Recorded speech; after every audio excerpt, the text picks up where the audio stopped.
Hey, it's Eli, and welcome to the Wave 10 Relure method. Before starting, I'd like to thank those on screen for helping to create and refine this method, and to Hindi, who created the original text guide to this on casualba.site. The Wave 10 Relure method works by slow multi-killing the last runners with one less food than required. This sends the last runner back to the main stack so healers can target it. This also allows you to relure any healers that didn't initially target you. This method is the meta for leeches and funds and can also be used in speeds with a new healer that doesn't double overstock.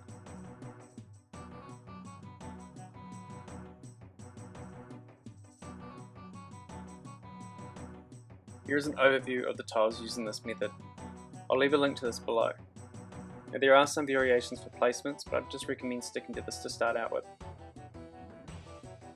Just like all other late waves, you should be overstock pulling before you stock. After stocking, you can run north to drop safety food. The safety food is optional, but I'd recommend it if you're starting out. You can place 1 to 2 bad food in any of the 4 tiles.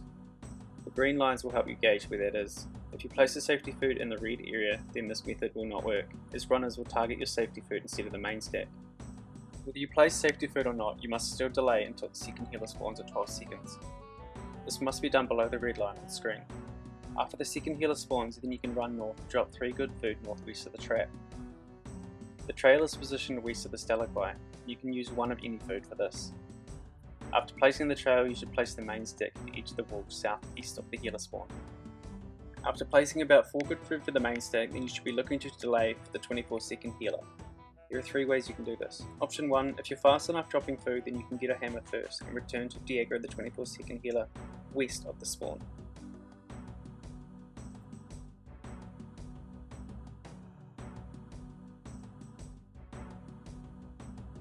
Option 2 is similar to option 1, but it's better for healer spreads. The only difference is that you run southeast of the healer spawn after getting the hammer. Again, this should only be done if you're fast enough that you can make it back before 24 seconds.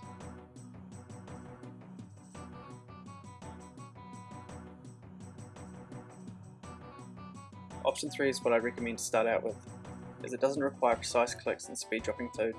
Simply delay on the main stack until 22 to 23 seconds and then move west to the healer spawn.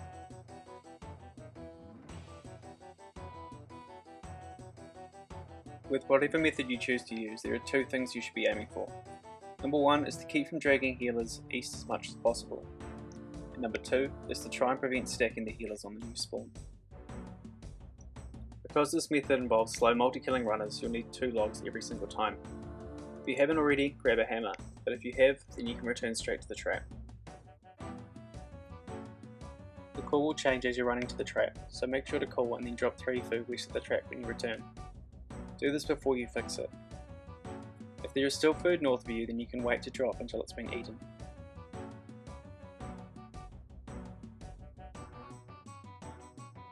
If the healer is late to call, just like in this example, then you can guess the food. If it's correct, continue dropping correct food.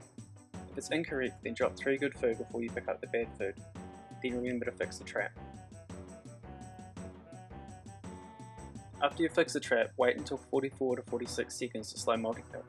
This is 16 to 14 seconds on the runelight timer, or 2 to 3 seconds after the wave 10 multi-kill timing. When you slow multi-kill, you should always move north of the trap. This allows you to trap healers behind the crater. Once you see the second animation for the runners dying, then you can start fixing the trap. Careful not to fix the trap too early, like in this example. If you fix the trap too early, then the runners will die, but the trap will also still be at 0 and you have to get another log. Because you've multi-killed 4 runners with only 3 food, the last runner will return to the main stack, as long as you time this correctly. Any healers targeting you will stack up behind the craters to your north. What you do next is dependent on if the healers are targeting you. If both healers target you, then you can immediately drop 1 good food west of the trap and then catch the 60-second reserve, or 66 if it's late, before splitting the healers on the cannon. When running to the cannon, make sure you see that the last runner retargets the food, otherwise it won't render and the game won't register the runner's death. In this clip I do a basic 2-way split. To perform it, stand in line with the notch in the cannon before moving north 1 tile. If the healers don't target you off the spawn, then you should delay dropping the last piece of food west until the healers target the runner. This allows you to relure the healers either onto you or the healer. In this example, I also 3-way split the healers on the cannon. To perform the split, stand northeast of the cannon base. Wait for the 60-second or 66 to spawn, and then once both the repoise and healers are in line, before they reach the edge of the trapdoor, move to the centre east tile on the cannon. Here is another example of a split that you can perform. Start by running to the tile in the middle of the cannon, which is north of the notch. Once the healers are within 1 to 2 tiles of the cannon, then you can move to the middle eastern tile on the cannon platform. The advantage of this split is that it allows you to use the healer to prevent the penance healers from stacking. So once the healer is in between the 2 penance healers, then you can start firing the cannon. Thanks for watching this guide and good luck. I'll also link Casual BA's text guide below, along with all Drop Trail's uninterrupted wave examples.